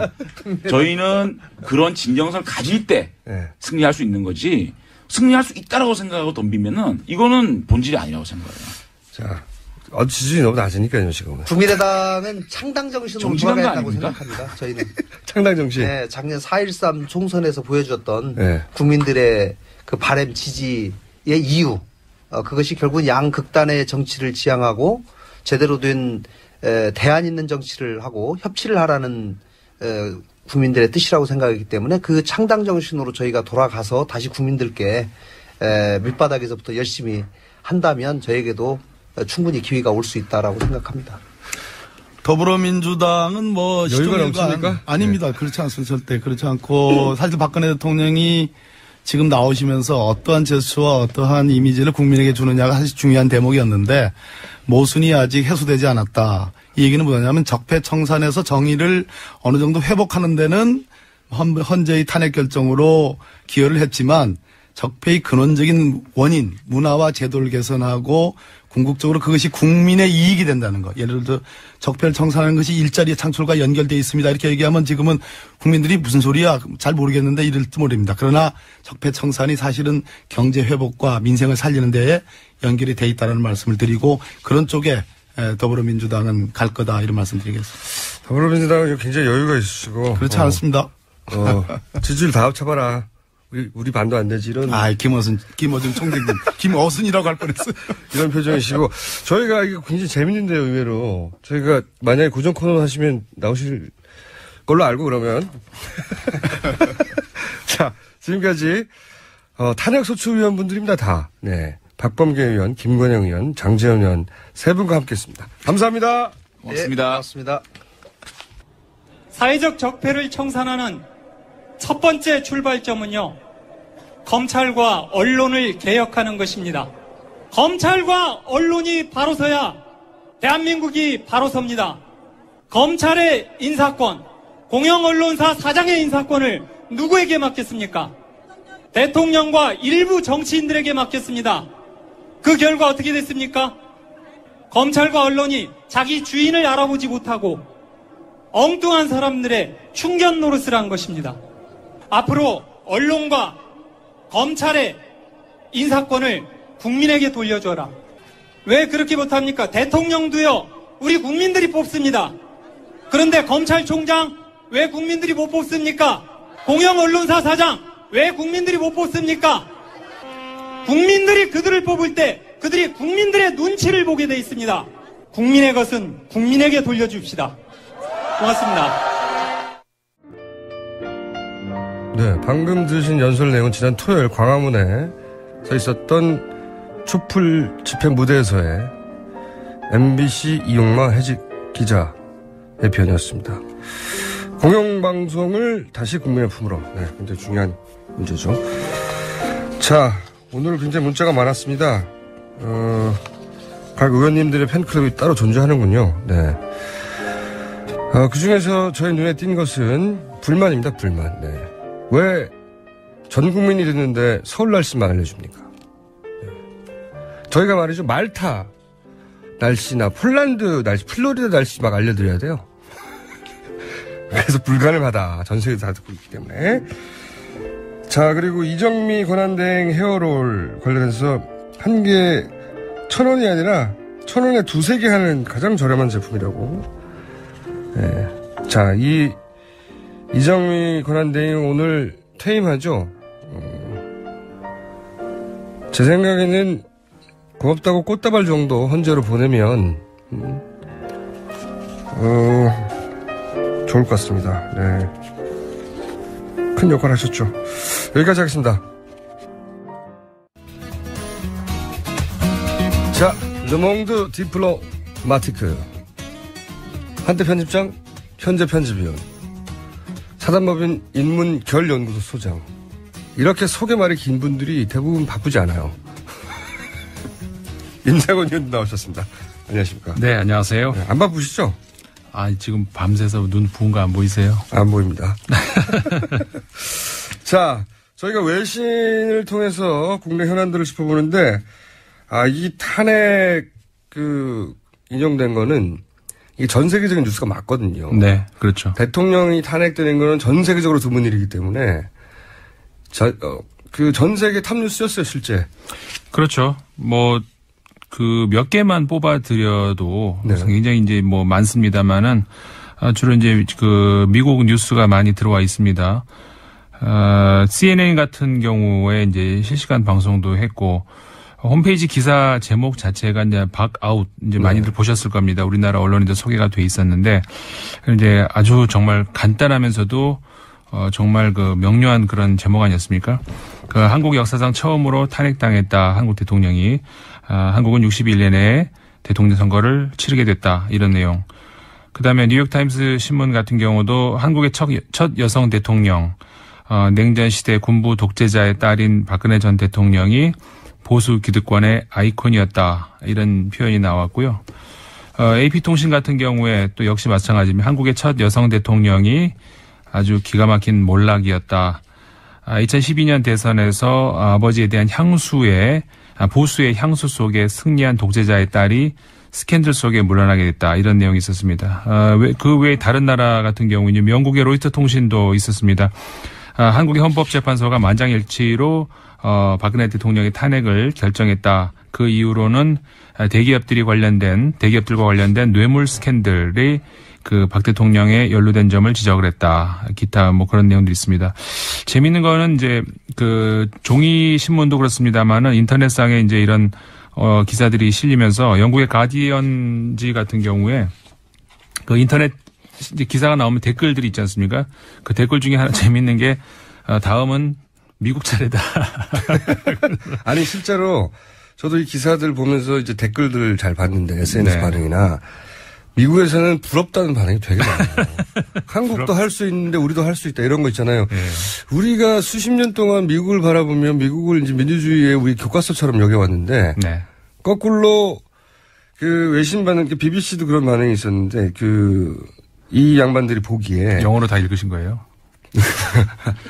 네. 그 BBC도 그렇고 하여튼 이 반응들이 뭐냐면 어떻게 이렇게 민주주의의 역사가 짧은데 네. 이제 뭐 통 털어서 의미를 전달하자면 살아있는 권력을 이렇게 평화적으로 절차에 맞춰서 헌법에 따라 탄핵시키고 실각시켰다는 게 이 사람들이 보기 너무 신기한 거예요. 네, 맞습니다. 네, 그거 너무 자랑스러워도 해도 된다고 생각하고 배워야 된다. 네, 그렇죠. 이런 얘기 들어본 적 없거든요, 저희. 그렇죠. 그러니까 해외에서. 이게 굉장히 우리나라 뉴스가 해외에서 이렇게 외신에 나오는 경우가 대개의 경우는 이제 경제적으로. 재벌도 정경유착. 이게 네. 아주 제일 많이 나옵니다. 제가 이제, 계속 제 하는 일이 외신을 모니터링 하는 거라서 보면은 제일 많이 나오는 뉴스가 정경유착이에요. 네. 아니면 문화 쪽에서 이제 예를 들어서 김치 소개라든가 네. 최근 들어서 이제 그러니까 K-팝 네. 그런 소개 이런 것들이 이제 주로 우리나라 혹은 휴대폰 소개 IT 그렇죠. 쪽에서의 삼성 휴대폰이 가지는 이상 때문에 애플하고의 어떤 분쟁이라든가 네. 이런 얘기가 주로 나오는데 정치에서 우리가 이렇게 외국에 칭찬을 받아본 역사가 칭찬을 받아본 적은 없죠. 없어요, 진짜로. 없죠. 그런 적이 없었는데 작년 12월 정도부터 그러니까는 그러니까 이 사건의 초반기, 그러니까는 국정농단 사건이 불거질 때만 해도 망신스러운 기사가 많았죠. 네. 우리 기억. 진짜 부끄러웠어요. 샤먼 막 나오고 막 그럴 때. 그림도 이렇게 곁들여 가면서 이렇게 로버트 태권브이 머리 열려서 이렇게 속에서 왜 철인가 훈인가 나오잖아요. 네. 그리고 대통령을 꼭두각시에 실제로 비유해가지고. 네, 그런 그림도 굉장히 많았죠. 물론 외신을 계속 이제 모니터링을 하면서 그냥 그런가 보다 이런 기사들이 많이 있었는데 그런 그림들을 볼 때는 정말 저도 기분이 안 좋더라고요. 근데 12월 정도부터 말씀하신 것처럼. 네. 촛불 집회부터. 외신들이 다른 눈으로 보기 시작한 것이 그러니까는 정부는 참 무능한데 어떻게 이런 국민들이 있나 이런 반응들이 나오기 시작을 했어요. 그래서 아까 말씀하셨죠. 우리가 배워야 된다. 이런 기사가 실제로 나왔거든요. 독일 언론에서 처음 나오기 시작을 했고 독일 슈피겔인가 아마 그렇게 기억을 하는데 12월 중순쯤 그러니까 우리가 12월 3일이었나요? 200만이 넘어가는 토요일 집회, 촛불 집회 그가 나온 이후로 민주주의 역사가 길다고 할 수 있는 유럽과 미국이 이제는 한국에 배워야 된다. 이런 기사가 나오기 시작을 했어요. 그리고 이번에도 이게 우리끼리 과장 원래 사실 예전에 보면요. 우리 언론들 그런 거 아니었어요. 별것도 아닌 거 가지고 과장해가지고 세계가 주목한다. 그 대부분 오바였는데 지금은 진짜로 이건 오바가 아니고요. 자기들끼리 진작에 그런 얘기를 해요. 네네. 맞습니다. 이번에도 헌법재판소의 탄핵 결정 이후에도 이제 그런 기사들이 많이 나왔어요. 아까 보셨으니까 정확하게 얘기를 다 하시던데 그런 민주주의 역사가 몇 년 되지도 않은 그런 나라에서 절차상으로도 문제가 전혀 없었지 않습니까? 네. 절차상으로도 그다음에 시민 의식으로도 여러 가지 면에서 이렇게 국정 혼란 그다음에 어떤 농단 사태 이런 것들을 현명하게 극복을 할 수 있을까 하는 그런 기사들 어떻게 보면 이제 놀랍다, 부럽다 이런 전체 절차에 흠잡을 데가 없는 겁니다. 그렇죠. 네. 그리고 이게 왜 그렇게 생각할 수밖에 없냐면 이렇게 이제 권력이 부패해서 생기는 문제들 다른 나라에도 많이 있었어요. 예를 들어서 남미에서 이런 문제가 있었다. 그러면 대통령궁을 떠나네 안 떠나네 헬기로 도망가네 유혈 사태 나고 아랍의 봄이라는 것도 마찬가지고요. 네. 기본적으로 이런 사태들은 반드시 유혈 사태 혹은 군의 투입, 구테타. 처음에는 외신들도 그렇게 봤겠죠. 그렇게 될 거라고들 상상하면 왜냐하면 그게 수십 년간 보아왔던 패턴이거든요. 전 세계적인. 우리도 소위 친박이라는 골수 지지 팬들 그분들 그렇게 얘기를 하잖아요. 이거는 쿠데타 밖에 없다. 군대 일어나라 이런 얘기들을 실제 우리나라 내부에서 나오고 있잖아요. 그렇게 될 거라고 외신들 처음에 봤겠죠. 왜냐하면 그게 어느 나라나 현재 살아있는 권력을 축출해내는 과정에서 반드시 일어나는 과정이고 이거를 국민들이 길거리에 나와서 촛불을 들고 평화적으로 절차적으로 또는 국회 가결을 거쳐서 헌법재판에서 판결이 나서 사저로 돌아가면 이런 전례가 없어요. 아무리 찾아보세요. 있나. 그렇죠. 다른 나라에. 이번에 이제 어떻게 보면은 제가 이제 광장 관련해서도 한번 이 방송에서 말씀을 드렸습니다만 광화문 광장이 굉장히 상징적인 어떤 민주주의의 상징적인 그런 장소가 될 수도 있을 것 같고 실제로 이제 그런 광장이라고 하는 주제로 해가지고 외신들 주목하는 그런 것들도 많이 있었습니다. 그리고 평화 시위 이런 얘기 우리 많이 했었습니다만은 정말 거의 기록적인 아무 사건 사고 하나 없이 부상자 없이 그 얘기도 계속 반복해서 언론들에서 해요. 예. 이 촛불 집회 얘기하면서 한 명의 구속자도 없었다. 네. 부상자도 없었다. 이럴 수가 있는. 왜냐하면 이 서구 민주주의 교과서라고 우리가 믿고 있는 서구에서 이런 집회 일어나면요. 그런 보도가 잘 없어서 그런지 모르겠는데 굉장히 격렬하고 자동차 불타는 건 일도 아니에요. 그렇죠. 제가 프랑스에서 이제 근무하고 있을 때도 제가 본 사실만 들어도 뭐 엄청난 경찰은 당연히 이제 방망이를 들고 다니고 네. 시위가 일어나면 주변 가게들 창문 다 깨지고요. 이게 굉장히 시위라 하면은 이제 그런 폭력 사태를 기본적으로 연상을 할 수밖에 없는데 한마디로 새로운 문화죠. 새로운 시위 문화를 보여줬다는. 저는 이 촛불 집회는 노벨 평화상을 받아야 됩니다. 진짜 그 생각 못했는데 그럴 수도 있겠는데요. 네. 노벨 평화상 2017년 노벨 평화상의 강력한 후보로 남들이 안 밀면 제가 밀 생각입니다. 그래도 되겠어요. 아니 다들 가치가 있고 네. 결과도 만들어냈기 때문에 제가 보기에는 이 촛불 집회 자체가 네네. 노벨 평화상의 대상이 분명히 될 거라고 보고요. 특정 인물이 아니더라도. 네, 수상 가능성이 대단히 높기 때문에 여기서 남은 유일한 문제는 뭐냐면 누가 가서 받느냐. 저는 그건 아직 멀어서. 후보를 강력하게 추진해서 네. 후보가 되면 제가 대신 가서 받을 것 같아요. 그리고 이제 여러 가지 있습니다만은 특히 AP 통신에서 또 한 가지 반응을 나온 거 우리가 또 주목할 필요가 있는 것 같습니다. 그러니까는 탄핵은 탄핵이고 그 다음에 그러면은 한국의 정치가 이제 어떻게 될 것인가. 그다음에 지금 개헌 문제 우리나라에서도 많이 나옵니다만은 개헌 이야기가 또 AP 통신에서 이제 언급이 됐어요. 그러니까 무슨 얘기가 있었냐면은 아이러니하다. 뭐가 아이러니하냐면 이 탄핵안 가결 사유가 87년 헌법에 대한 중대한 위반이었다는 것이었는데 헌법 수호 노력 직후에 개헌 논의가 나온다? 이건 좀 아이러니하다. 이런 반응이 나왔어요. 그것도 그들이 보기에도 아이러니하죠. 예. 네. 지금은 소위 문제가 됐던 범죄 행위들에 대해서 막 따지고 들어갈 것 같은데 갑자기 왜 정치권에서 개헌 얘기가 나오는지에 대한 의아함은 외국 언론들한테 있어요. 네. 그래서 네. 이게 이제 우리도 한번 생각해 볼 문제가 아닌가 싶어요. 우리가 외신을 보는 또 목적이 그런 것 중에 하나도 있는데 이게 과연 제도의 문제인가 문화의 문제인가. 그러니까는 물론 이제 현 제도가 완벽하다는 그런 말씀을 드리는 건 아니고 물론 고칠 거리가 있긴 있는 것 같습니다만은 우리가 어떻게 생각해 보면은 제도가 뭔가 잘못돼서 이런 일이 났다? 글쎄요. 그것보다는 우리 문화 안에 어떤 경직된 그다음에 제왕적인 보스를 모시는 그런 문화가 자리 잡고 있어서 그게 대통령을 우리가 생각하는 국민들 안에서도 그런 게 있는 것이 아닌가 이런 생각을 외신들도 보고 있거든요. 우리가 국민들도 한번 생각을 해볼 필요가 있는 것 같습니다. 그리고 이제 예를 들어서 닉슨도 이런 과정을 거쳐서 탄핵된 게 아니거든요. 본인이 그런 절차에 들어갈 것 같으니까 사임을 한 것이지. 그렇죠. 네.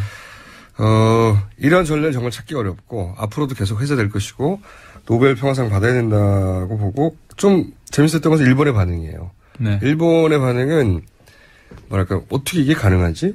좀 약간 부정적인 뉘앙스요.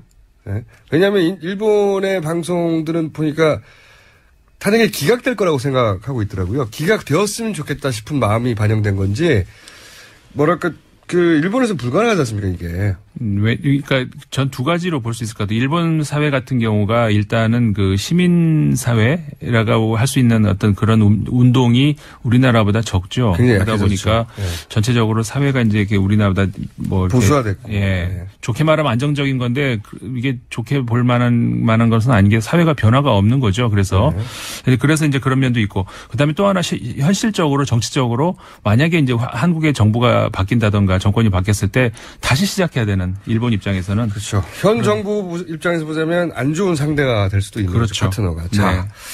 오늘 여기까지 해야 될 것 같습니다. 지금까지 르몽드 디플로마티크 편집위원 임상훈 위원이었습니다. 감사합니다. 네, 감사합니다. 저는 김어준이었습니다. 내일 다시 뵙겠습니다. 안녕. She's gone